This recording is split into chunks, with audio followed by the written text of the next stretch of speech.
বৃহস্পতিবার সন্ধ্যা থেকে শুক্রবার শুরু হয়ে যায়। শুক্রবার বা জুমার দিন, এই দিন সম্পর্কে কোরআন এবং হাদিস থেকে ঘেঁটে আমরা 14টা আমলের কথা একটা লম্বা বড় ভিডিওতে বলেছি। আজকে সেখান থেকে আমি সংক্ষেপ করে এই 14টার মধ্যে আবার অতি গুরুত্বপূর্ণ 5টা আমলের কথা বলবো ইনশাআল্লাহ।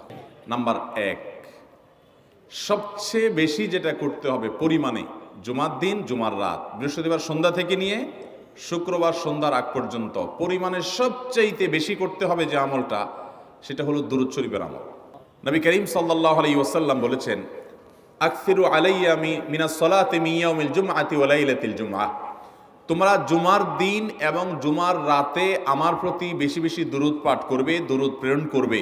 ফাইন্না সালাতাকুম মা'রুদাতুন আলাই, কারণ তোমরা যে দুরূদ পাঠ করো এটা আমার কাছে পেশ করেন আল্লাহর ফেরেশতারা, এবং রীতিমতো নামধাম সহকারে আল্লাহর একদল ফেরেশতা নিয়োজিত আছে। তারা বলেন, আল্লাহ, হে আল্লাহ রসুল, আপনার অমুক উম্মত, অমুক অনুসারী, আল্লাহর অমুক বান্দা পৃথিবীর অমুক প্রান্ত থেকে, অমুক দেশ থেকে, অমুকের সন্তান, সে আপনার প্রতি দুরূদ পেশ করেছে জুমার দিনে, জুমার রাতে বা অন্য সময়ে।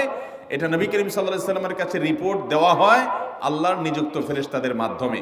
এই জন্য শুক্রবার দিন এবং রাত, অর্থাৎ বৃহস্পতিবার সন্ধ্যা থেকে নিয়ে শুক্রবার সন্ধ্যা পর্যন্ত এই 24 ঘন্টার মধ্যে নবী করিম সাল্লাল্লাহু আলাইহি সাল্লামের ভাষ্য খেয়াল করেন, আকসিরু আলাই। ওলামা একরাম জানেন, নবী আলাইহিস সালাম সাধারণত কোনো আমল পরিমাণে বেশি করতে বলতেন না। পরিমাণে বেশি করতে বলার মতো আমল খুব কম ইসলামে। গোটা কোরআন যদি খোলেন আপনি, পরিমাণে অধিক করতে বলা হয়েছে এরকম আমল খুব বেশি পাবেন না। তোমরা বেশি বেশি করে নামাজ পড়ো, বেশি বেশি করে রোজা রাখো, এরকম কথা কোরআন হাদিসে নাই। অবশ্যই একজন ইমানদার 5 ওয়াক্ত ফরজ নামাজের পাশাপাশি অধিক পরিমাণে নফল নামাজও পড়বেন, সেটা ভিন্ন কথা। কিন্তু কোরআনে বেশি পরিমাণে আল্লাহর জিকির করার কথা বলা হয়েছে। আর নবী করিম সাল্লাল্লাহু আলাইহি সাল্লাম বৃহস্পতিবার সন্ধ্যা শুরু হলে শুক্রবার সন্ধ্যার আগ পর্যন্ত বেশি পরিমাণে করতে বলেছেন যে কাজটা, সেটা হলো দুরূদ শরীফের আমল। দুরূদের এই আমলটা, এটা করার জন্য আল্লাহ তাআলা এমন সহজ করে দিয়েছেন যে ওযুর প্রয়োজন নাই। আপনার ওযু নাই, তারপর আপনি দুরূদ পাঠ করতে পারবেন। এবং আপনি এই বড় দুরূদ পড়ার মতো সময় নাই, তো আপনি একেবারে সবচেয়ে সংক্ষিপ্ত দুরূদ পড়েন সাল্লাল্লাহু আলাইহি ওয়াসাল্লাম, তাতেও দুরূদ পাঠের সওয়াব পাবেন। আমলটা করবো তো ইনশাআল্লাহ। নাম্বার 1। নাম্বার 2, জুমার দিন উপলক্ষে অন্য যে কোনো দিনের চাইতে জুমার দিন অর্থাৎ শুক্রবারের ফজর নামাজ পুরুষরা মসজিদে জামাতের সাথে পড়বেন। জামাতের সাথে পড়ার নিয়ত করবেন পাক্কা, কারণ অন্য যে কোনো দিনের ফজর নামাজ না, শুধুমাত্র যত নামাজ আছে, নবী করিম সাল্লাল্লাহু আলাইহি সাল্লাম বলেছেন, আফদালুস সালাওয়াতে ইনদাল্লাহ, আল্লাহর কাছে দুনিয়ার সব নামাজের মধ্যে 5 ওয়াক্ত সাধারণ নামাজগুলোর মধ্যে সবচেয়ে উত্তম নামাজ হলো সলাতুল ফজরে মাআল জামাআতে ইয়াউমাল জুমআহ, জুমার দিন ফজরের নামাজ জামাতের সাথে আদায় করা হলো যত নামাজ আছে এর মধ্যে সবচেয়ে শ্রেষ্ঠ নামাজ। ভাইরা আমার, প্রত্যেক বৃহস্পতিবার আসলে সন্ধ্যার সময় প্রতিজ্ঞা করব, সপ্তাহের অন্য দিন যদি আমার ত্রুটি বিচ্যুতি হয়ও আমি সেটাকে কারেকশন করার চেষ্টা করব, কিন্তু শুক্রবার ফজরটা পুরুষ হিসাবে আমি জামাতের সাথে পড়বই পড়বো। তার জন্য রাতে আগে আগে শোবো, ডাবল ট্রিপল অ্যালার্ম দিয়ে শোবো, অন্য নামাজি বন্ধুকে বলবো ফোন দিয়ে ডেকে দিবি, একে অন্যের সহযোগিতা করব, কিন্তু ফজরের নামাজ জুমার দিন ছাড়বো না ইনশাআল্লাহ। 3 নম্বর আমল হলো সূরা কাহাফ পড়বো। যারা কোরআন পড়তে পারেন না তারা শুনবেন, আর যারা পড়তে পারেন তারা নিজে পড়বেন। সূরা কাহাফ যদি জুমার দিন কেউ পড়ে, নবী করিম সাল্লাল্লাহু আলাইহি সাল্লাম বলেছেন এই সূরাটা তার জন্য নূর হবে, নূর, আলো আল্লাহর তরফ থেকে। কিয়ামতের ময়দানে ভয়াবহ গুটগুটে অন্ধকার হবে। কিয়ামতের একটা ভয়াবহ শাস্তি হলো অন্ধকারের শাস্তি। ভাইরা আমার, অন্ধকারের শাস্তি মানে এমন ভয়াবহ অন্ধকার হবে যে দুনিয়ার অন্ধকারের সাথে কোনো তুলনাযোগ্য নয়। সেই ভয়াবহ অন্ধকারে কিছু আমল আছে যে আমলগুলো মানুষের ওই অন্ধকারের মধ্যে আলোর কাজ দিবে। এর মধ্যে একটা হলো এই সূরা কাহাফ। অন্য অনেক উলামা ইকরাম বলেছেন এর ব্যাখ্যা হলো সূরা কাহাফ যদি কেউ এক বৃহস্পতিবারে পড়ে, পরের বৃহস্পতিবার পর্যন্ত, এক শুক্রবারে যদি পড়ে, পরের শুক্রবার আগ পর্যন্ত পুরো সপ্তাহব্যাপী তার ভিতরে নূর, ঈমানের নূর, তাকওয়ার নূর, ইলমের নূর, আমলের নূর, ভালো মানুষ হওয়ার নূর তার ভিতরে আল্লাহ তাআলা সৃষ্টি করে দিবেন। তো নবী সাল্লাল্লাহু আলাইহি সাল্লাম বলেছেন সূরা কাহাফের প্রথম 10 আয়াত যদি কেউ মুখস্থ করে, তো এই ব্যক্তিকে আল্লাহ রাব্বুল আলামিন এবং যদি তেলাওয়াত করে, এই ব্যক্তিকে আমলের মাধ্যমে দাজ্জালের ফিতনা থেকে আল্লাহ বাঁচিয়ে রাখবেন। অতএব জুমার দিন প্রত্যেক শুক্রবারে সূরা কাহাফ পড়ব তো ইনশাআল্লাহ। 4 নম্বর আমল হলো, দুনিয়াতে যত ফজিলতপূর্ণ আমল আছে এর মধ্যে সবচেয়ে বেশি ফজিলতপূর্ণ আমল এটা। খুব সহজ আমলটা, খুব সহজ। প্রত্যেক শুক্রবার আমরা এটা করতে পারি।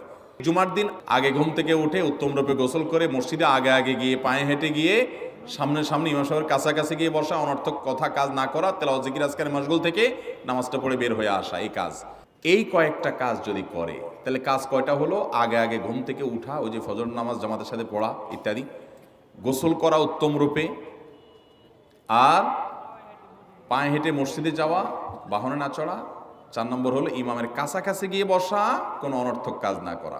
এই 4টা কাজ যদি কেউ জুমার দিনে করে, নবী করিম সাল্লাল্লাহু আলাইহি সাল্লাম বলেছেন ওই ব্যক্তি বাসা থেকে মসজিদ পর্যন্ত যে আসলো, যতগুলো পা ফেলবে, যতগুলো স্টেপ ফেলবে, যতগুলো কদম দিবে, প্রতিটা কদমের বিনিময়ে আল্লাহ রাব্বুল আলামিন তার অ্যাকাউন্টে, তার আমল নামাতে 1 বছর রাত জেগে, সারা রাত জেগে তাহাজ্জুদ নামাজ পড়লে এবং 1 বছর সারা দিন, প্রত্যেকটা দিন পুরা বছর জুড়ে নফল রোজা রাখলে যে পরিমাণ সওয়াব পাইতো, 1 বছর নফল রোজা, 1 বছর রাতভর জেগে তাহাজ্জুদের নামাজ পড়ার সওয়াব মাত্র একটা কদম ফেলার বিনিময়ে দিবেন।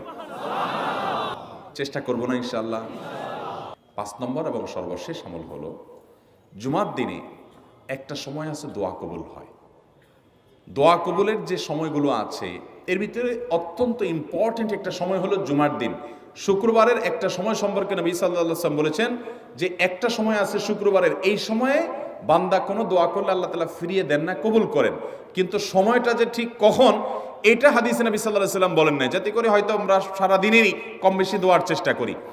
এই বিষয়ে মুহাদ্দিসগণ, হাদিস বিশ্লেষকগণ, পণ্ডিত ওলামায়ে কেরামগণ হাদিসের বিভিন্ন আকার ইঙ্গিতকে গবেষণা করে, অ্যানালাইসিস করে এক একজন এক এক সময়ের কথা বলেছেন। তবে বেশিরভাগ ইমাম, বেশিরভাগ পণ্ডিত ওলামায়ে কেরাম, বেশিরভাগ আপনার ইসলামিক স্কলারগণের বক্তব্য হলো যে এই সময়টা হলো জুমার দিনের শেষ প্রহর, আসরের পর থেকে নিয়ে সূর্য ওঠার আগ পর্যন্ত এই সময়টা।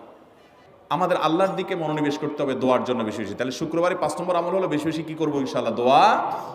বেশি বেশি দোয়া করবেন, উঠতে বসতে চলতে ফিরতে। বিশেষভাবে সূর্য ডুবার আগের যে সময়টা শুক্রবার, অর্থাৎ দিনের শেষ সময়টা, বিশেষভাবে আল্লাহ তাআলার কাছে দোয়া করব। ঠিক আছে তো ইনশাআল্লাহ? কয়টা আমল বললাম? আমল করবো তো ইনশাআল্লাহ? মনে থাকবো তো ইনশাআল্লাহ? আমরা প্রয়োজনে বাসায় গিয়ে একটা কাগজে নোট করে ফেলবো, লিখে ফেলবো, লিখে এরপরে ওয়ালে টাঙ্গাই দিবেন বাসায় যে জুমার দিন এই 5 কাজ আমি ছাড়বো না। আপনি যদি মনেও না থাকে, আপনার যদি ভুলেও যান, আপনি এই কাগজ আপনাকে মনে করাবে ইনশাআল্লাহ। বাসায় ফ্যামিলির লোকদের সাথে শেয়ার করবেন, জুমার দিন হুজুর বলেছেন, আমি একটু আমার মন থেকে বলিনি, এগুলো সব কোরআন হাদিসের কথা বলেছি আপনাদেরকে। কোরআন হাদিসের আলোকে 5টা আমলের কথা বলেছেন, বিশেষভাবে জুমার দিন আমি 5টা আমল করবই করব। ভাইরা আমার, প্রত্যেক জুমার দিন যদি আপনি একটু ইমানের রিচার্জ করেন, ইনশাআল্লাহ সারা সপ্তাহ আপনার জন্য সেটা উপকারে আসবে। চেষ্টা করবো তো ইনশাআল্লাহ? আল্লাহ তাআলা এই আমলগুলো আমাকে, আপনাকে, আমাদের সবাইকে করার তৌফিক দান করুন।